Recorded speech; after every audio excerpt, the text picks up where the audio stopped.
ఏంటమ్మా మళ్ళీ వచ్చారు? ఏం లేదు నాయన, ఇందాడ సరుకులు తీసుకున్నప్పుడు ఎక్స్ట్రా 10 రూపాయలు ఇచ్చారు, అవి తిరిగి ఇచ్చేద్దాం వచ్చానయ్యా. అయ్యో అవునా? మరి అలాంటప్పుడు రేపు తీసుకొచ్చి ఇవ్వచ్చు కదమ్మా. ఎందుకు ఈ టైంలో తీసుకొచ్చావు? అవును, ఇందాక 20 రూపాయల గురించి బేరం ఆడావు. నేను ఎక్కువ రేటు కూడా అమ్ముతున్నాను అన్నావు. అది ఇందాక గొడవ పడింది నా డబ్బుల కోసం, ఇప్పుడు తిరిగి ఇచ్చింది మీ డబ్బులయ్యా. అక్రమంగా వచ్చింది ఏది మన దగ్గర పెట్టుకోకూడదయ్యా. ఎవరో చూడలేదు కదని ఆ డబ్బులు నేను తింటే భగవంతుడు చూడకుండా ఉంటాడయ్యా. అది నా బిడ్డలకు శాపం అయ్యా.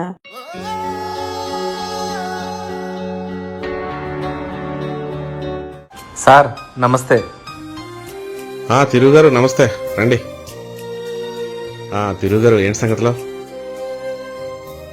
ఏంటి అలా ఉన్నారు, ఏమైంది?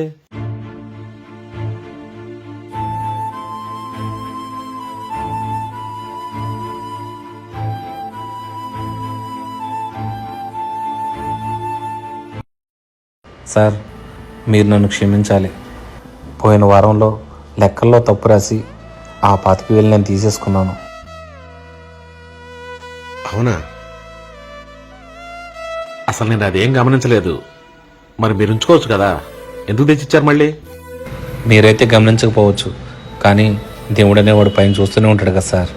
ఈ పాపం సొమ్ము తీసుకొని నేను సంతోషపడితే రేపు నా పిల్లల పాలిట శాపంగా మారవచ్చని ఈ రోజే తెలుసుకున్నాను సార్. సారీ అండి, ఇంకెప్పుడు ఇలాంటి తప్పు జరగదు.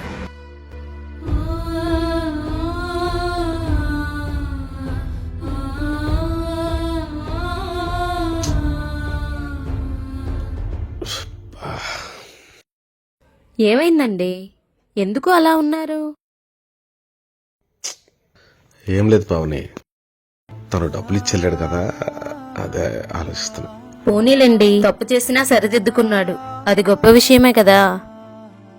మన కష్టం మనకు మిగిలితే చాలండి, మోసంతో వచ్చేది ఏది కూడా మనకు వద్దండి. ఆయన చెప్పినట్టు అది ఎవరి బిడ్డలకైనా శాపమే కదండి.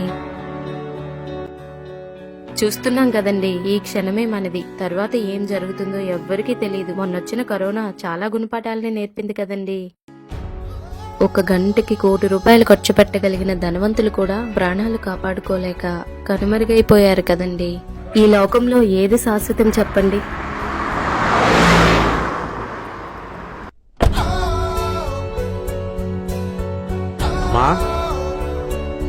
ఎవరు కావాలండి? నువ్వు జ్యోతి వాళ్ళ అమ్మాయి కదమ్మా? అవునండి. ఒక్కసారి అమ్మని పిలుస్తావు తల్లి? అలాగేనండి.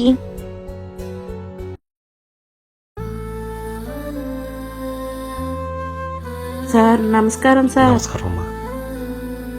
మీరు నన్ను క్షమించాలమ్మా. మీ ఆయన గారు బ్రతికుండగా నాకు ఒక 4 లక్షల రూపాయలు ఇచ్చారమ్మా. ఈ విషయం ఎవరికీ తెలియదు. ఇవి మళ్ళీ మా పాప పెళ్లి కుదిరినప్పుడు అడుగుతాను, మీ దగ్గర ఉంచండి సార్ అన్నాడు. ఆ కొద్ది రోజులకే పాపం ఆయన యాక్సిడెంట్లో చనిపోయారు. ఈ విషయం ఎవరికీ తెలియదు కదా అని చెప్పేసి నేను అది మీకు చెప్పకుండా ఒకవేళ మీరు అడిగితే చూద్దాంలే అనుకున్నాను. మీరు ఇప్పటి వరకు అడగపోతే ఇంకేవద్దనుకున్నానమ్మా. ఇది అన్యాయంగా తీసుకున్న డబ్బు, ఇది నా బిడ్డలకు శాపమని ఓ మనిషి ద్వారా తెలుసుకున్నానమ్మా.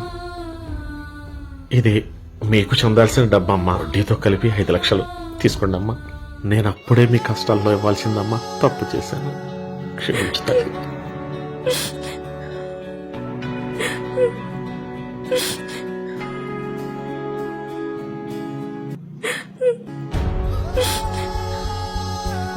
మీరు బాగుండాలయ్యా. ఇంకొకరి కష్టాన్ని నువ్వు అన్యాయంగా తింటున్నావా? ఇది భగవంతుడు చూస్తూనే ఉన్నాడు. ఇది నీ బిడ్డలకు శాపం.